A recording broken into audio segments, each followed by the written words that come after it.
Hey everybody, my first live stream. Anyway, I don't know anything about it, so I just kind of fumbled my way through this. So I got a box today, and it got here very quickly. It's something that I mentioned on my Friday video, and it got here super quick from another fellow YouTuber. Worked out great for both of us. It's a book that's my personal grail, or one of my personal grails, and it's going to help him, I think, towards getting what he really wants. So it looks like we got two people on already. I'm not really sure. I'm doing this on my iPhone, so I typically go on with. Trying to see something here. Anyway, it doesn't matter. I typically go on with my MacBook, so on Wednesday nights whenever I'm live, so I can usually see the chat over on the right hand side, but I'm on my iPhone. I don't know how this is coming out. RB3, hey bud. Joker, hey, how are you guys? This is good. So it's like, speak of the devil, there's old Scott. Scott, it came through. Signed for it at the front door. For you, Silver Age Dave, whenever you watch this on a rewind, no creepers. I covered up Scott's and my address. Very, very excited to open this up. I guess maybe we'll wait a little bit while for everyone else. I can yammer on about hunting for grails. What's become apparent to me in the last few months, at least for looking for this particular book, eBay, it seems like the prices are getting, I think, way higher than what you see on GPA. And I think a lot of it is just you have some fishing. You know, I think the tendency is when you have a book that's really hot, you know that it's not going to be discounted on eBay. You tend to list things for higher, and I've seen that. I mean, I've seen, like, a great example is Fantastic Four 48. What do we got here? Deadpool. Knights of Old finally gets his dream book. You're right. New Mutants 87. Yeah, that's my dream. Actually, I really enjoyed Cable in that movie, more than I thought I would, and it's unusual because I thought I was going to see him only as Thanos because, you know, Brolin played both, but I didn't feel I was looking at Thanos with a metal arm once when I was watching the movie. So, but as far as getting back to eBay, you know, if you look at Fantastic Four 48, and that's another book I'd like to get. Most people like it because it's first appearance of Silver Surfer, but for me, it's Galactus, and Galactus to me is the ultimate villain. I know a lot of people think of Doctor Doom or somebody like that, Lex Luthor, as the ultimate villain, but Galactus to me is kind of a guy that's a villain that really doesn't want to be. He doesn't really have a choice. He has to do what he has to do. He's kind of a force of nature. So I just think he's become callous over the millions of years he's been doing it. But it's just a great idea. The only thing that's kind of funny about it to me is he's got the big G on his belt buckle, and that he would have knowledge of English. I think they go on and try to explain it later that his name was Galen or Galen later on, but still that would be English. But and there's so many iterations of them that are funny. I think I detailed one of them where he's wearing, it looks like shorts to me, in one of the Thor appearances. So anyway, I thought we'd wait for a couple more. Oh, we got 9 on. I got a thumbs up already. That's excellent.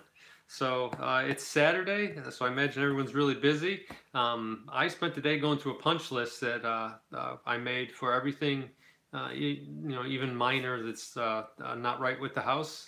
You know, painting, changing out light fixtures, you name it. I went through the house today, and I still got a little bit more to do, but it was good getting it all done. And then we took the kids out, went to a Mexican restaurant, and I had a enormous margarita, and it was very heavily poured. I think I got overserved, but luckily I wasn't driving. But I got this early in the day. I mean, it was, I think, around 1 o'clock it showed up, and it's probably the only time I've ever greeted my postman at the door. Usually I just let him drop the boxes and go, but this was signature required because of the value. And Scott, this is a fantastic job packing. This looks like, you know, it came from Amazon. But this is a book that I've wanted ever since I was a little kid. You know, so much so, I think I've showed this before. I got this tin. I bought this a while back. I was at Hobby Lobby, and I got this tin, and I have one of Amazing Fantasy, and I have a giant poster of Tales of Suspense 39 downstairs. So a lot of these books that I'm chasing, I have a Hulk #1 poster as well, that you know, that I'm chasing after. So a lot of these books that are my Grail books, I have kind of reminders of. You know, I recently, or fairly recently, got Avengers #4, so I also have some stuff of that. So you know, I got the True Believer of that. So you know, it's great when you do finally get one of those, you know, books. There's, you know, I looked at the list that I made up, that I've had since I got back into collecting back in like 2012, 2013, and I made a list of about 20 books that I wanted, and my goal was to sell off as much of the bulk of my collection as I could, and so far I've gotten rid of 25 long boxes, and most of that stuff was from like 1985 forward. I've also gone through a lot of my bronze and silver books, stuff that I like, but I mean, I don't love it as much as I love the stuff that's in this box here. So, you know, when the opportunity came up, and it just, you know, sometimes things just happen and they fall into place. So for those of you that are out there chasing a Grail, and I don't know if you've seen Alex's video, Alex the Comic Hoarder's video, I don't want to spoil it if you haven't seen it, but he got what I'd consider one of the biggest Grails. You know, I think it's neck and neck really with Amazing Fantasy. What's RB saying? It's got to be the death of Superman. It is, yes, yeah. The packaged one that no one opened, I guess, and thought they were going to put their kids through college with it. So Alex got a book though, and you know, you can see it. I remember it's at the 5-minute 12-second mark where when he opens that, you just look at the elation on his face, and I know where he's at because sometimes you give up books that you really wanted, like you sell them. Like, you know, I sold 3 Spider-Man 300 9.8s, and I've sold a bunch of other books. So a lot of people, that would be the crown jewel of their collection, but I like that book. I just didn't love it. And since the beginning, you know, when I got back into this, there's a group of books, 20, 25 of them, that I'm going to keep going until I get all of them. And you know, I've gathered several of them already. And then at some point when I'm done, I am going to do a video of all of them all at once. So anyway, I see we at 12 on, so I guess that's the dirty dozen. You guys are going to get to see what we got here. Got my trusty marine knife here, or at least it's what the company that sold it to me told me Marines carry.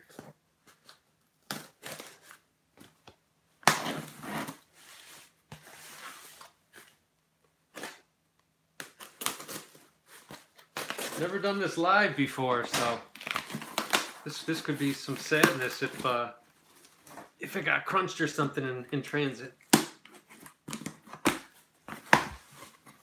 Look at this nice packing job he did. So not only did he double box it, but on all sides he uses foam boards. And these are actually excellent if any of you keep stuff in boxes or file cabinets. I reuse this stuff as when you're filling a box up, sometimes it doesn't always fill up. So it's things like this that are cut to the right size are perfect. So hang on to those. I feel like Ralphie in the Christmas Story where he's flinging all the wrapping over his shoulders.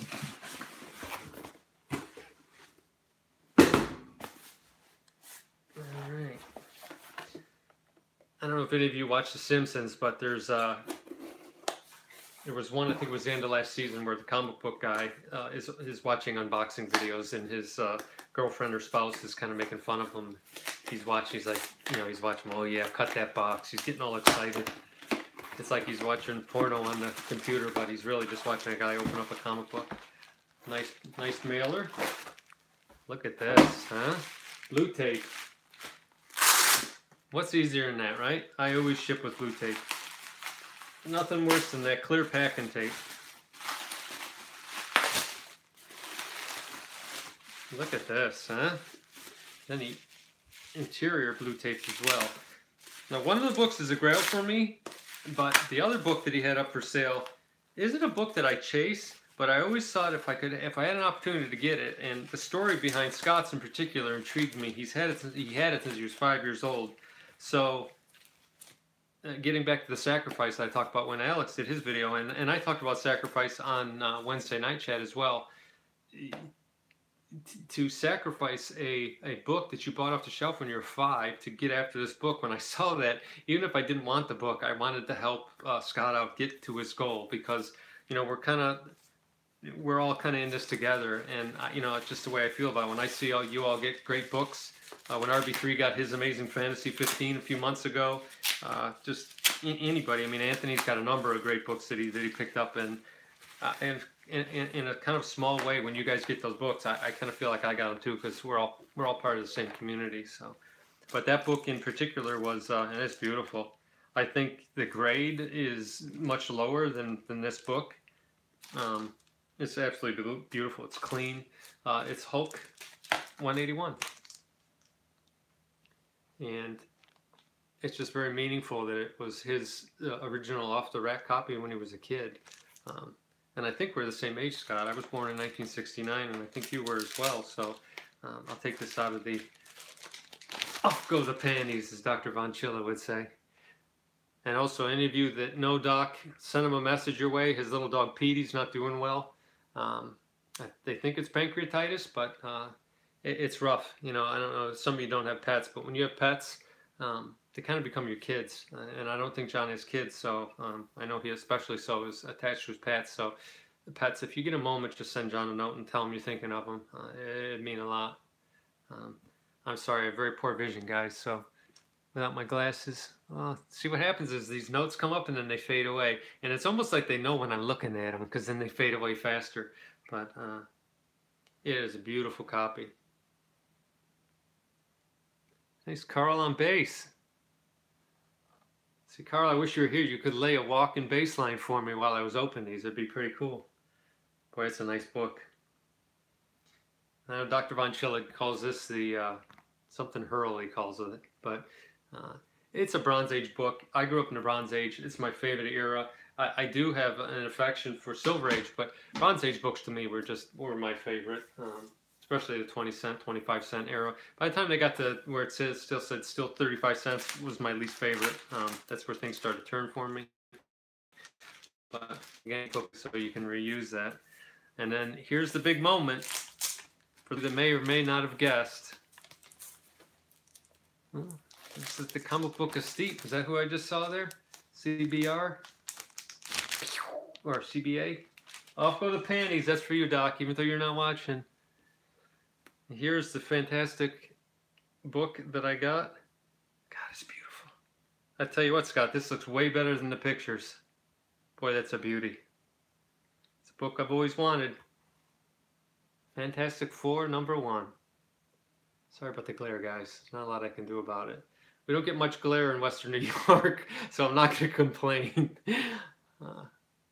Isn't it a beauty? Look at it. Oh, it's intact. It has it's a 2.0, and it gets that because it has several small problems with it. Nothing big, there's no big ugly crease on it. There's no corner missing. Look how nice the back is. It's even better than it looked when the Pixie sent me. Boy, a great book. What are you all saying there? There we go. Yep, thank you guys. I am very happy. And yes, I agree. This started it all for me because for Marvel, without this book, Stan Lee's told a story and he embellishes on it. It gets a little more grandiose every time he tells it, but him and his wife sat down and she told him just go for it and do the hero team book that you had talked about because you have nothing left to lose. At that point in his career, he was ready to leave comics. He was ready to walk away.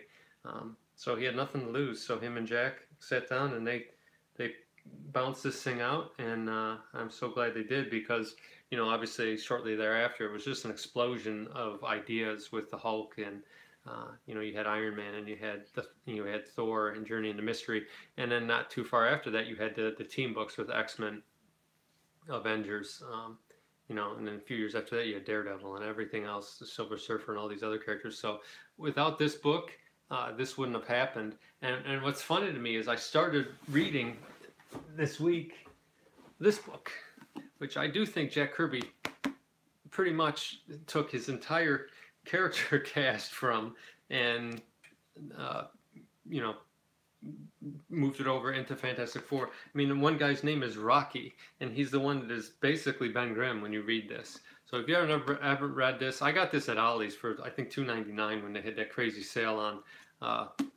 Howler Mouse and a bunch of other guys came on and they talked about Ollie's selling these. And I think right now they're selling Marvel books. So this was the DC, but Marvel did it a while back, and it was, you know, I haven't gone to that one yet, but I must have 20 books to read right now. So I've kind of put myself on hold as far as buying more stuff. But let me show you the book again for anyone that just showed up. I hope all these comments are available. It said they would be afterward. Thanks to everyone for jumping on. I'm sure not what you were expecting. Well, you got 15 of us on here now. 16, I guess, if you count me. It's a beauty, isn't it? But this book just had everything. You know, it bridged the pre-hero with the monsters. You had a team of heroes, which really Justice League, I think, came out a couple months before this. So you kind of had that team. But the big thing to me was at the core of the Fantastic Four, it was a family story. And they really never lost that. And I don't think they really have. You still have that feel to it. It was always different as a kid reading this. You know, the Avengers lineup would come and go and change. In the Fantastic Four a little bit. I mean, you had Power Man, and you in the later 80s you had some silliness with female things and things like that. Crystal was in there, but for the most part it was this family, and it was a story about this family and traveling the universe and getting involved in all this stuff. So it's just a fantastic, no pun intended, story and an idea. And I'm really excited to see what they do with this when it comes back this summer. As you know, I've been reading Marvel 2-in-1, and I've really enjoyed the heck out of it. And that story arc ended recently. So, and I guess they're going to continue that book on even after they launch Fantastic Four. So we'll see where that goes. Dan Slott scares me a little bit. Some of the stories and things that he's done. I understand that writers like to be edgy, but to radically change a character and make them behave in ways they wouldn't normally, or what we all, we feel, but that's a topic for another time. Oh, we're up to 17 of you guys on there. I'll keep showing it because someone might have just popped in. Scott, I can't thank you enough. I'm glad this worked out for both of us. I really hope you go and get that book you're looking for. My buddy Mike was at Flower City Con today, and he was sending me updates on it all day today. And the news channels actually showed up, and they filmed his booth while I was there. There was a guy that had an Amazing Fantasy 15.5 that he was selling, and Mike actually helped find a buyer for it at the show. So it was kind of neat how that all fell together. And Mike will be with me at Heroes Con as well. Anthony. I think Howler Mouse will be there. I don't know if Brian Spaceboy will be there or not. I hope he shows up. If you're watching this show up, I don't know if Charlton 66. I know I think he's in Virginia, so he might pop in there. And there's a bunch of other people. I've heard through IM this week people from around that said they'll probably be there. So if you see me, come on, walk up and say hello. Like I said in my video on Friday, I won't recognize most of you because most people that I watch, or a large portion of people that I watch, don't show their faces. So I guess if I hear you talking, maybe I'll pick up your voice. But Scott, very happy. If you want in the comments here, tell everyone the book you're looking for. Maybe they can help you find it. Some guys don't like to say what they're looking for because they feel that it crowds the room as far as what they're looking to get. But I hope the best for you, and I hope in some small way I've helped you get there. I believe in win-wins can happen, and for me this is. I mean, this is a book I've always wanted. It's great that it's here. It's nicer than it looked in your video, and in the pictures that I saw of it. So I couldn't be happier with it. It's just a fantastic book. And then I'll show the other one as well for those of you that showed up here. Not a book that I chase, but since it is a key Bronze Age book, it is a book that I love to have, and I love the story behind it.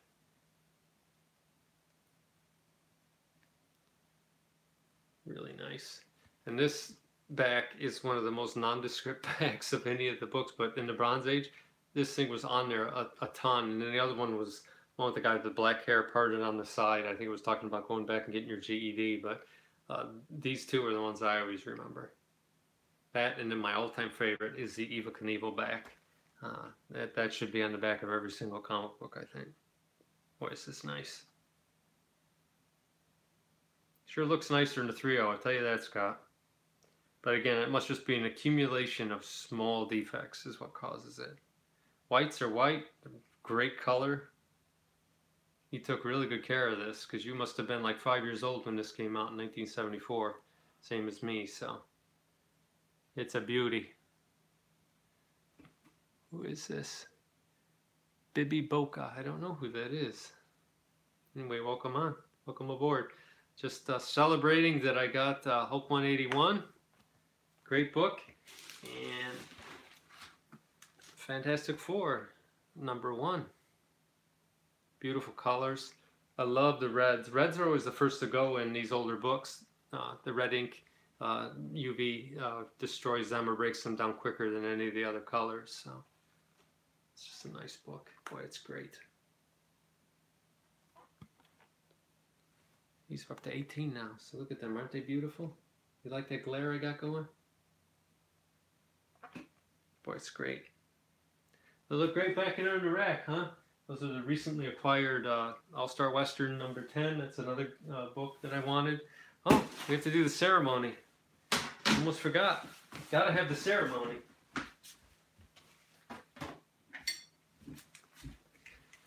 So on my Friday video, you probably all heard me writing, and I didn't show what it was, but I actually wrote down FF1, and at that point I had known that I had already purchased it, so it was coming. So that will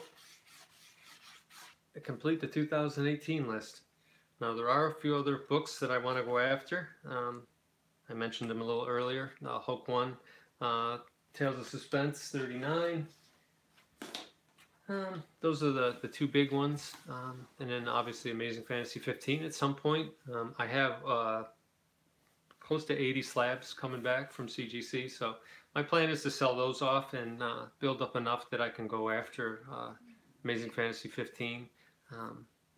You know, I always say buy the book, sell the grade, and I mean that. So, you know, if I come across a 1.5 or 1.8 in Amazing Fantasy that looks as nice sometimes as you can see a 3.0, then obviously I'll jump on that. But I'm hoping to get at least a 2.0. We'll see. The Hulk, I'd like a 2.0. We'll see where that goes to. It seems like Hulk books, for whatever reason, I see so many restored Hulk books, and I don't know if that's modern restoration or back in the day, people read them so much that the covers started to come off. So when you were a kid, you go on the inside and you'd put Scotch tape on the inside. I never did the marker thing. I know some kids would do that with color touching with the marker, but I do remember taping a lot. And that, you know, tape's about the only thing we ever do. Staples, I guess some people will put staples in. And CGC really doesn't consider it restoration. They will knock you down some grades. I know I've seen examples of 2.0s that had staples. I'm going to say I'm a new follower from. Oh, sorry, that faded. Somebody's a new follower. Well, thank you, whoever you are. Welcome aboard. There's 15. This number's going up and down. 15, 18, 19.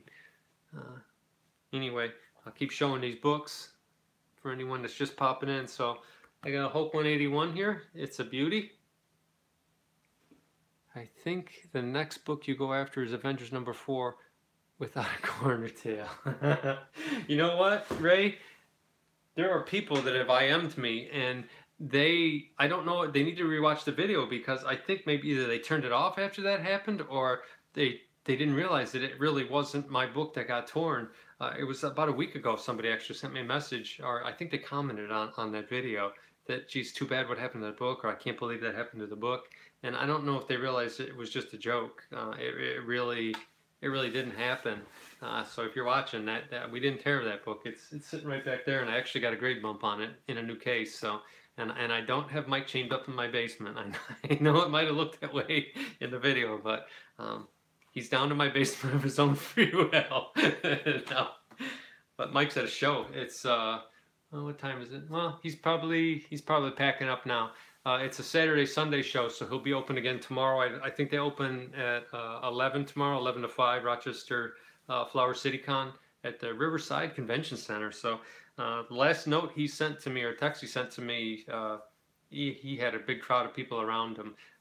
He brought quite a collection with him. For those of you that watch my CGC unboxings with Mike, 90% of those books we open are Mike's, and I'm with him when he buys them most of the time. And it's just fun to watch the process. Some of those books he's had for a year, and to watch him get cleaned and pressed, and we'll look at them together and figure out what's the best way to handle things. But it's fun to watch him.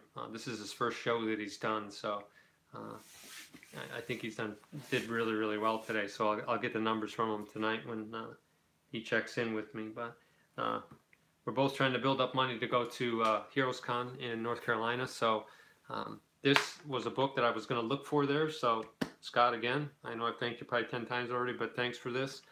It's not a book now that I have to worry about. This is a book that I will hang on to. It's just one that I've always wanted. This to me is the start of everything for my collecting. So I know Amazing Fantasy is more valued than Showcase 4 and some of the other books, but as far as personal value to me, Fantastic Four is where it all started. I do want others, of course, the ones that I already talked about. So I guess if no one else has anything else, I'll wrap this up. I still got 17 people on here. If anyone has any questions, I'm going to lean forward here with my squinty eyes. If you want something answered, if you want me to hold these up closer. I do notice one thing here, and that's kind of a definitive thing that I like. It's his first full appearance of Wolverine. So that supports Dr. Von Chilla's assertion that 180 is his true first appearance. I kind of feel it is too, because you see a full body, claws extended, it's Wolverine. But show Avengers 4 and FF1 together. Good thinking. That's the Knights. If any of you haven't seen, Knights of Old has started making videos, and his first couple of videos are they're flooring. When you see his books that he has out, and actually he shows a product that's pretty cool. I have it marked that I got to get one. Yeah, this is a beauty for sure. That's Avengers number 4, the return or Silver Age appearance of Captain America. And I have the other one too, that was the Acrobat, which was in Strange Tales 110, and they called it a tryout book. And Marvel, after the fact, was very upfront about it, that they did do that. They put the guy dressed up as Captain America to see what the sentiment was with people, because they tried in I think it was 1953. They brought back Captain America for 3 issues, and it didn't do very well. So I think the thought was, well, let's test the waters again, and people wrote in and they loved seeing him. So I think it was a month later they brought him back in Avengers number 4. The other one I'm looking for, I think it's Fantastic Four 25, which has a Thing and a Hulk fight in it, but if I remember correctly, I think that might be the second appearance of Captain America in the Silver Age, second or third. I'll have to look it up, but I'm sure one of you knows. Any new vids coming out? How about Sears catalog? Oh yeah, I did. I know. I saw your collection, and I can remember going over the Sears catalog like a crazy person. This is Baby Boca. Just picked up Amazing Spider-Man 200 CGC. Oh, that's good.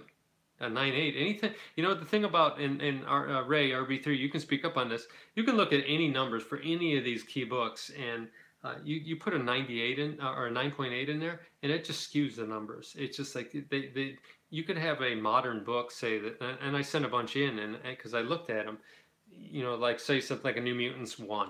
New Mutants 1 selling for like $30-40, raw, or 9.6. You get a 9.8 and they sell for over $100. So when you get a 9.8, there, I don't know if it's a certain segment of collectors out there that all they want is 9.8s. And I noticed as soon as a 9.8 hits, usually it sells. So I do think that might be it, but it's just amazing to me, the numbers. And that might be a good video, Ray, is to look at, it's hard to say these books because you don't see too many 9.8s, but maybe look at books from, say, 1983 forward, what they'd call the modern tier, and see how the numbers are, how skewed are they. Let me hold these up together. You know, do 9/8 truly, you know, there's no logic behind it, really. Because you think about it, it's 2/10, but, and I don't know from a volume standpoint either if 9/8 are that more prevalent than 9/6s. I would think that they were, but I don't know. We'd have to see the numbers to meet that out. But I don't know if GPA would have that or not. But the CGC census would, but that doesn't account for CBCS. So anyway, oh, we got 19. We didn't break 20.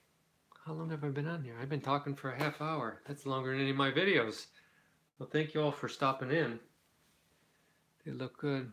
White silver books can be tough. They are. Yeah, both of them are.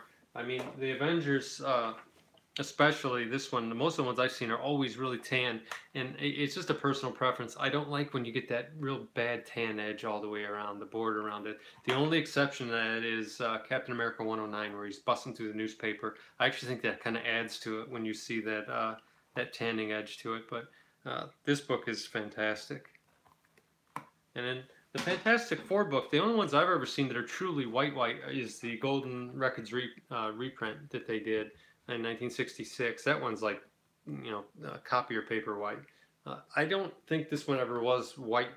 I've seen high-grade copies of this, and it always kind of had an off-white stock paper look to it anyway. God, it's a great cover. I'm going to be looking at this thing and holding this thing all night long. It's great. She's a beaut. It's just so tight and complete. There's no chips. I mean, there's a little bit of what they call the Marvel chipping on the edge there, but it's not horrible. Your wife is sleeping on the couch. Yeah. Well, we have 3 cats and 2 dogs, so it's basically you know, a farm or in my bedroom every night with animals. So there'll be enough room for this. I just maybe I'll put it up on top of the dresser so I can just look over and look at it. That's the funny thing too. When I got this Avengers 4 in, I didn't have it for very long, and Mike and I cracked it and sent it away. So it was, I mean, I had it in my hands for about a week, and then we actually had cracked it, and we shot that video where we had a little fun with you guys, and but it was gone, and it was during the time where CGC in the summertime, they do so, you know, the home base to actually process these things. So it is the worst time. I keep getting a low battery warning here. I don't know if that's affecting my video quality or not. Looks really nice next to. Oh, I bet. FF3 is a book that I do want to go after. That's the first appearance of when they wore their costumes. So that's a book that I do want to go after. I've always liked that cover a lot. 2, I'm hot and cold on. Mike loves that book because the town that they talk about at the end of the book, where they put the scrolls when they turn them into cows, is the hometown where Mike grew up as a kid. So that Fantastic Four 2 has a real special meaning for Mike, and I think that's a book he's probably going to look to get when we're down at Heroes Con together. So, and everybody, I'm going to try to, now that I figured out how this whole live thing works, you know, data rates and connections aside, if I can do this while I'm at Heroes Con next week, I'm going to do several of these impromptus, especially if I can talk to a creator or I meet up with another YouTuber. I want to try to do that live for everybody so you guys can all see us together. And some of you that you know are across the country, or maybe you can't get out, or you know money-wise you just don't feel like you want to spend money to go to Charlotte this year. That's fine. You can live vicariously through me. I'm going to capture video. If I can do live, I'm going to do live as much as possible. Try to really capture what Heroes Con is and how it differentiates itself from a lot of the other larger cons out there that are, you know, they have a lot of cosplay. They have a lot of Star Trek people there, Star Wars people there, you know, the Hello Kitty, Brony guys there. This is more of a comic-centric show. You can have a lot of big dealers there. I think I'm going to have a lot of opportunities to go after these big books that I have. So if that does happen, I'm going to try to capture those moments as well. So I think it's kind of fun to watch someone get their Grail book. I know over the last couple of years, I've seen Anthony and Nick and John and you know uh, the other people get books. Just today, that showed the book that Alex showed off was really cool. So if you haven't watched that, watch that video too, because for a brief minute, it's like he turns 10 years old and he's getting excited. I kind of want to go back and watch this when I open this up because how excited I'm going to be to get this. It's just great. You still got 17 on there. Oh, sorry, Knights of Old, your note faded before I could read it. Maybe next time I'll do this with the iPad because I think the iPad I can do an inset. Looking for the live stuff. Yep, Robert, we're gonna see. We're gonna try to get as much live stuff as we can. At the very least, we're gonna do a recap. I think we're gonna try to get together maybe Saturday night, everyone, even if it's just for a cocktail or something like that out on Saturday night after the show. I don't think Anthony's getting there till late Friday, so he won't be at the show Friday. He'll be there all day Saturday, and I think he's leaving Sunday morning. Mike and I plan to be there all 3 days.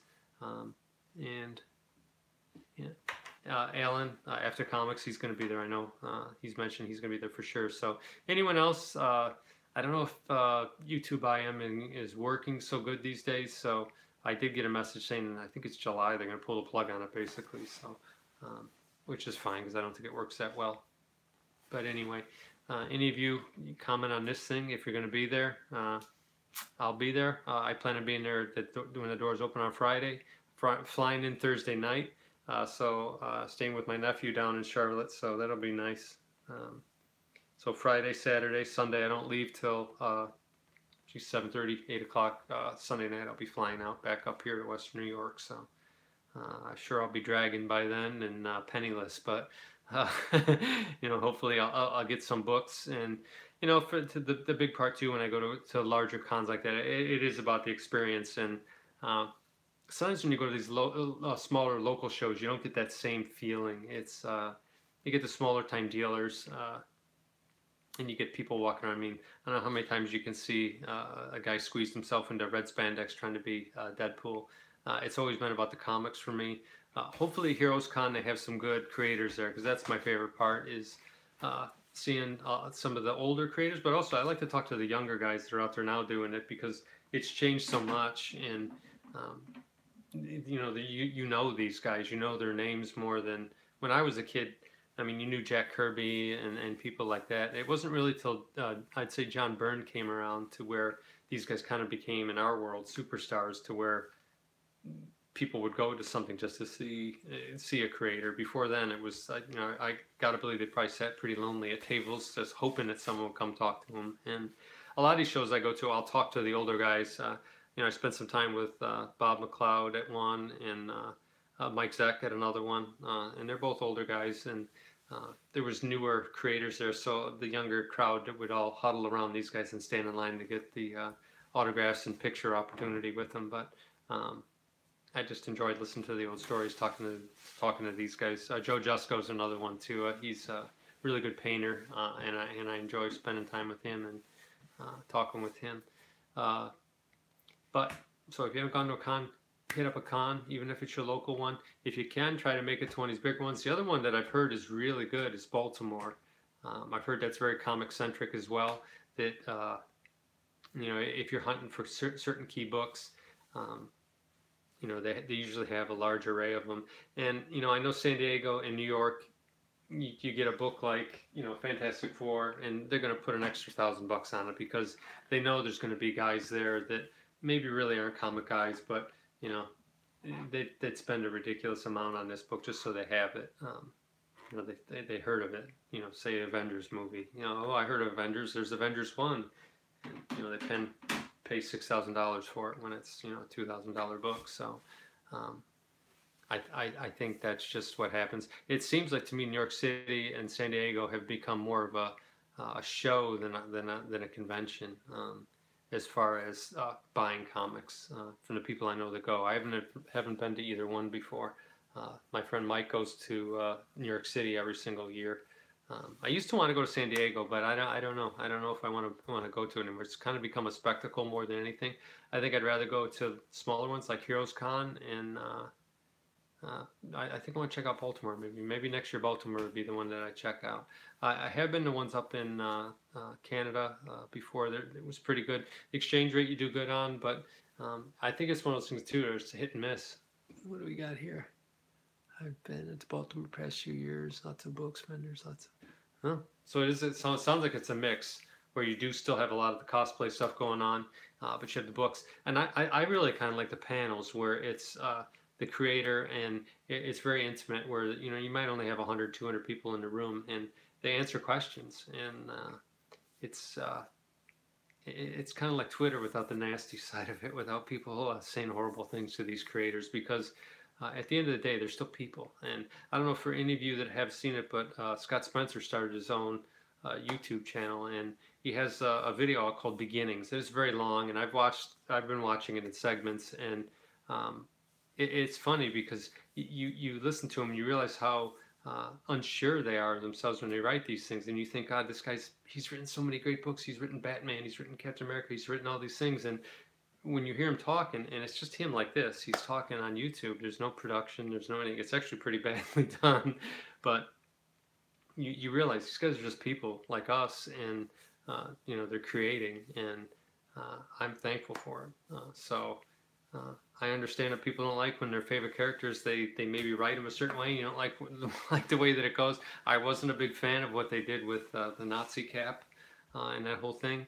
And then the storyline that followed after that. But you know what? It's hit or miss. I mean, say that back when Claremont and Byrne wrote the Days of Future Past, if we said we didn't like that, maybe someone wouldn't have liked where that went. I thought it was a great story. Fantastic Four 48 through 50. That's a fantastic story arc, and at the time it was kind of a big deal. So then you got the other ones in there. I don't want to get into the Spider-Man ones where they did the whole Ben Reilly switcheroo thing. I totally get why fans got bent about that one. I'm glad I wasn't reading at that time. We got 17 on here. I've been talking for 42 minutes. I guess I'll show you the books one last time, and then we'll sign off and let you guys get back to your Saturday nights. You don't want to hear me talking anymore. This is the Avengers 4 that I got a while back. So that was one of my top 5, I'd say. This was the biggest one to me. Fantastic Four, number 1. Super, super happy to get this. It's great having them right next to each other. Hopefully it's like seeds, and the rest of the Grail books will show up. And we got one at the unexpected, which is always kind of fun to happen to you. Hulk 181. I tell you what, this sure looks nicer than a 3/0 by my eye. But buy the book, not the grade. Sell the grade. Anyway, I guess thanks all for watching. I'll give you a last chance to come in here. Congrats on the haul. Thank you, man. Thanks, Robert. Tune in Wednesday. We have a bunch of questions. I think I got 6 already. And it seems like you all have got the same thing. Maybe we've beaten the whole value-driven discussions like a dead horse. It sounds like everyone's had enough of that. So I think this Wednesday, all the questions that I've got all come into things like who are your favorite artists, what were your favorite runs, if you could only have a few books on a desert island. I like that one especially. Because it takes the value out of it. Because if you're on a desert island, you can't sell these books, so it's truly whatever one you really, really like to read, and you could read over and over again. So it'll be interesting to see what everyone, the other 3 guys will come up with. Tuned in late, but awesome books. Hey, John. I'll show them again real quick. These are the 2 key books I got. Hulk 181, Fantastic Four number 1. Which is my personal Grail book.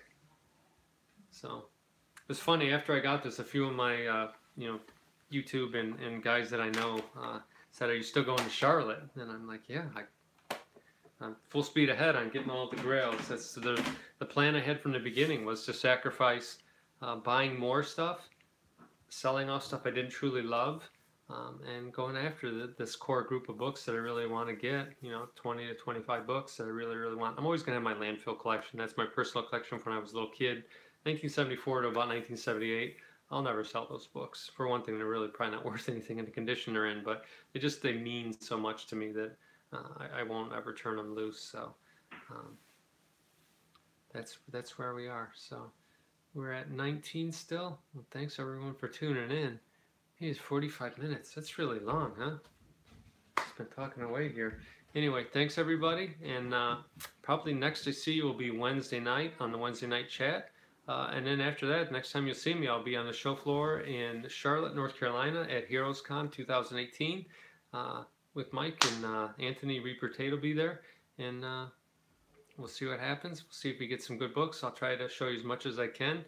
And I guess send me questions on anything you want to know Wednesday nights, or maybe anything in particular you want me to, if there's a certain creator you want me to try to meet at HeroesCon. I know Joker 68, Kurt, he mentioned a friend of his that's going to be there that's an artist, so I'm going to make sure I look him up, and if I can, I'll try to see if I can get a photo op with him, or maybe even some video, and send it your way, Joker. So anyway, everybody, thanks for tuning in.